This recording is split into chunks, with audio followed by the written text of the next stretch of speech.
it's not where we don't have so much data, but just to sort of bring up, we actually have a third treatment principle in under investigation in MS, and there we don't have phase 2 data yet, but it's a centrally acting RIPK1 inhibitor, and that's actually another trial where we expect to see data, or trials, I should say. We have a trial in MS, and we have a trial in ALS, and there we are working towards and hoping to see data next year.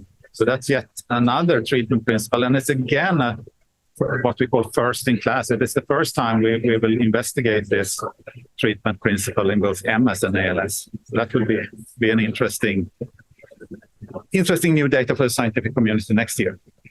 Yeah, and I would say that, that's also part and parcel of our broader strategy in neurology, which is, as you've heard, to address some of these unmet needs in MS, but then also expand. Erik mentioned ALS, which we're looking at with the RIPK1. We also have a program in CIDP, so a peripheral demyelinating condition, looking at complement inhibition as a target there. So I think leveraging that experience and expertise that we have in MS and in neuroinflammation and looking to address other diseases beyond MS. Yeah, no, absolutely. And I think if there are two takeaways from ECTRIMS, at least from my sort of subjective view, I think one thing has definitely been EBV. There's a lot of discussion on Epstein-Barr virus. It's all over ECTRIMS and very interesting discussion. It's something that has been known in MS for a very long time, but it's really come back.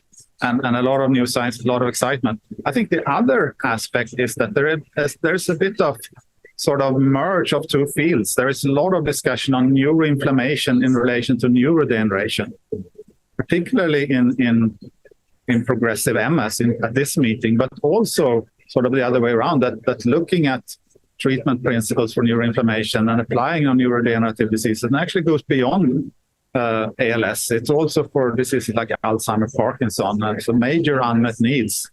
And there may be overlap in certain mechanisms. And I think that's relatively new. That's not something we have sort of looked at a very long time. And it's a quite exciting possibility that this could add further to our treatment of these diseases that have been hard to tackle before. And maybe I could add a third takeaway based on what I've seen and heard at this meeting, which kind of brings us back to the beginning of what we were talking about, is this concept of smoldering MS. I really get a sense it has gained significant traction in the community. Every neurologist I talk to talks about it. They talk about that it's real, that their patients experience it, that they have a significant percentage of their patients who have this, you could call it progression independent of relapse activity, or PIRA, which is an endpoint that's looked at a lot now. So, I think maybe if you went back a few years ago, it was maybe only a couple of the MS experts were maybe talking about it a lot, but the community, I think, really has gotten on board and appreciates the unmet need and is hopeful that we'll soon have options for those patients in terms of therapies.